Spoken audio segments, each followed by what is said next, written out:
Alright, our big news for this weekend, our big objective.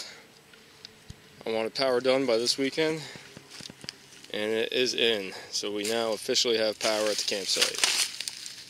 That's the stand for the solar panels. It's going to stand up and everything, or it might go on the coop of the duck coop, or the roof of the duck coop. Trying to see the best position to put that in, where it's safe. This line will be buried. I'm going to enter it into the camper. I just wanted to make sure everything works. Right now it's just kind of draped into there for the solar panels, but everything else is working. The inverter's putting out about 115 volts. It's got a 14 something on the DC side. This meter will also be moved up into the camper, which has all our readings and everything else. Charge controller. Everything's reading good. The inverter's been running good. Everything's been at 100%. The battery connections worked out well. Had a couple hiccups with the size bolts I needed, so I ended up going and getting some threaded rod and making my own bolts. But it worked out. And those are all just big lugs. The 400 amp fuse that we had to order for the power inverter, and then the 40 amp inline fuse for the charge controller.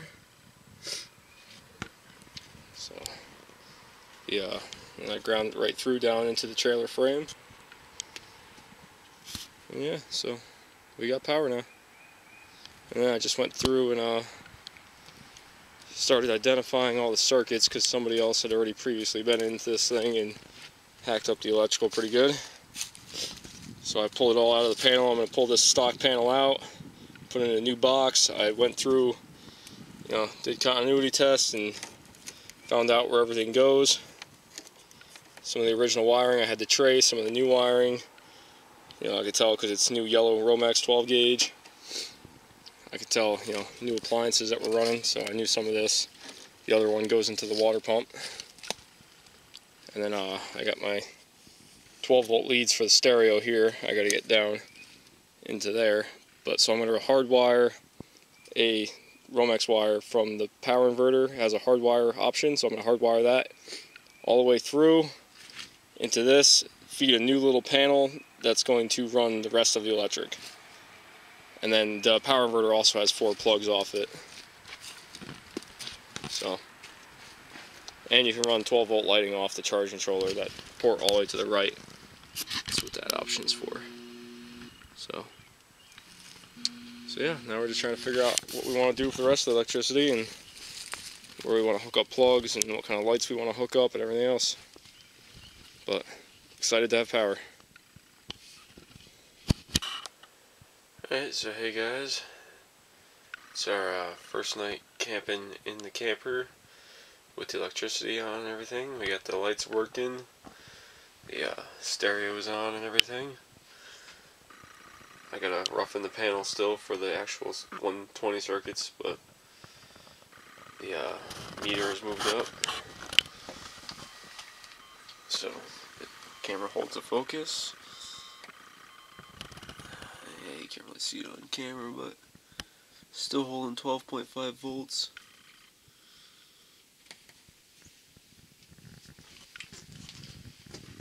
Yeah, it's starting to come together.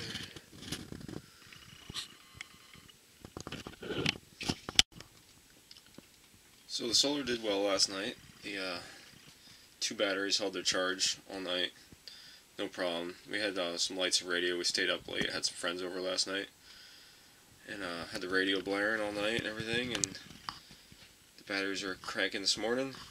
The sun's out. The panels are absorbing nicely. I know I'm probably going to have to upgrade the batteries sooner or later with the full fridge, everything else running, but worked out good. It's a good night. Stayed decently warm in here. We're up this morning on Sunday. We camped here Friday in our hammocks, testing out the sleeping bag and stuff.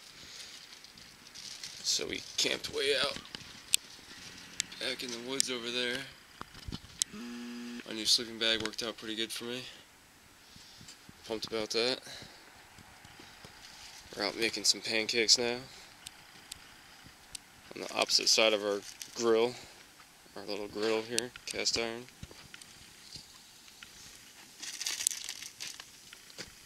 Chocolate chips.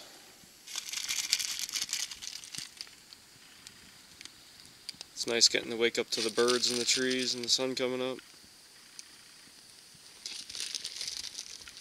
Steph decided we want some bird feeders outside our bedroom window. So yeah, it's gonna be nice. Hey guys, today I've been working on making a raised bed for planting my potatoes. I am late on potatoes this year. I'm actually late on a lot of things. I gotta get some stuff in this garden. Potatoes, scallions, peas, all that's gotta go in. So I'm out here working today. It is an absolutely gorgeous day. We've been getting some great weather in. It's probably about 59 degrees right now. Clear skies, sunny, a little bit breezy, pretty warm. But what I'm using to make this raised bed is I'm using all natural reusable materials that we've taken out of the garden in this area. I've been building a foundation to raise the log up in the first place down here, reusing the sod that I took out of the garden. And I've got a bucket right here that's full of creek water, which is really helpful. The creek is only about 60 paces from here. It makes it really easy to get back and forth, but definitely going to watch what we put in this garden, fertilizers, that kind of thing, since we are a little closer to the water. But then on top of the sod, the sod I've been dipping in this water so that, because it has dried out over time, and that's making it more pliable. It's making it more like a actual foundation, like a concrete, as it dries and sticks together. And then I've got my level and my yardstick and all that to make sure that everything is all set around, everything's level, everything's the same height. I've got the stakes in right now until the soil goes in, just to keep the log from rolling out of place until I've got the soil in here, and eventually we're going to get the truckload of soil to cover the whole place, and that'll keep this in really sturdy. But for now, it'll give me a nice raised bed that I can eventually hill for our potatoes and all that good stuff. So underneath here, I've got it pretty much all the way done. It's nice and level. I've just got a little area in the middle here that needs to be filled in, so I'm going to keep working on that.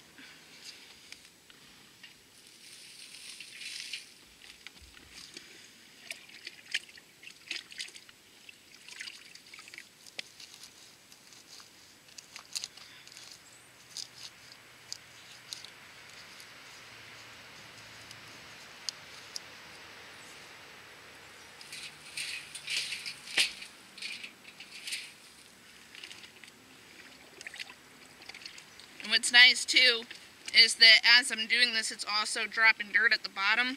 So where I need little fillers, it does give me a really nice mud in there that I can just pack in and cake around where I need to, and that'll dry into place. So this actually is working out really well.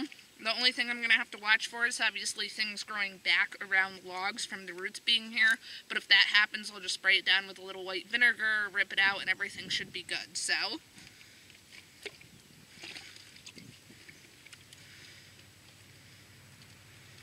and there's more of that bittersweet that I keep finding and having to pull out.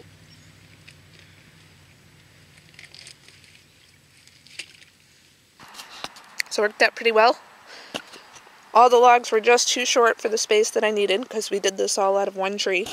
So I just left them apart and I filled in the corner gaps with rocks. And Chris is out of work in here now, and he's starting to build the rock border going around. And then the green fencing will be right inside there, and I'll show you that when I do that. But I'm going to start filling this up with the soil I got. And I just got a topsoil organic, and then an organic humus and aged manure. And then I'm going to add a bunch of peat moss to it to make it really nice and loose and drainable for the potatoes to grow. Try to avoid the rot. And I'm hoping that we won't have to take down this little tree here. He's not going to cause shade. I like him there. But I think it should be okay. As we're planting, we'll just see what happens when summer gets here. So we've got our soil mixed in there. Getting the peat moss. And then topsoil and organic humus and manure. The mixture worked out really nice. I think it's going to be a good consistency for the potatoes. I didn't fill it all the way yet, because I'll show you when I do it, but we're going to plant the potatoes and then hill them as they come up. So that'll give me the room to keep adding soil every time I hill them. So I'm going to cut my potatoes in half tonight into the amount I need. I'm going to let them sit overnight so they develop that protective coating on the wounded side, and then I'll plant them tomorrow. Hi guys, so we did add 4 Rubens. Got them about a week ago. Heads of the flock. Taking one of the first couple swims. As you can see, they're still developing their buoyancy, so I have to make this video quick because they can only stay in the water for a couple minutes. Got them outside on the deck because it's a really warm day, so they can get a little bit of fresh air while they're out here and start getting used to the changing climate and whatnot. I'm just letting them get a little bit of a swim. They're still very skittish of me. I'm going to clean out their cage a little bit and stick them back inside, so their cage is right here by the door, so I can keep an eye on both of them.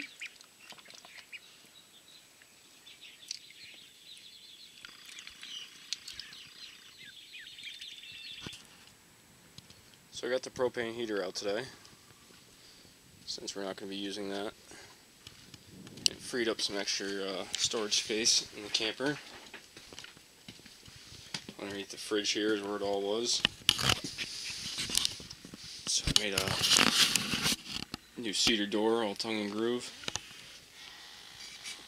Just stain it up and clean it up, but just gonna do the job for now. I gotta clean all this out. I wanna close off the walls to the other areas because it had ports through for the vents. Close that all up and seal it up. Try and keep the mouse travel down. So then I'm probably gonna close in that hole with some of the same cedar. And there's one in the bathroom as well. The refrigerator's running now. The plugs in here are running. So that's all going in. The lights are all working in here, so everything's going well. And we got the chicken coop about framed out and boxed in. Needs to be finished up. I just got it roughed up. We got to get some more wood. Stripping apart pallets all day today. Trying to scavenge up 2x4s, and we went out and bought some particle board to add on to the stuff we had. Trying to save as much money as possible.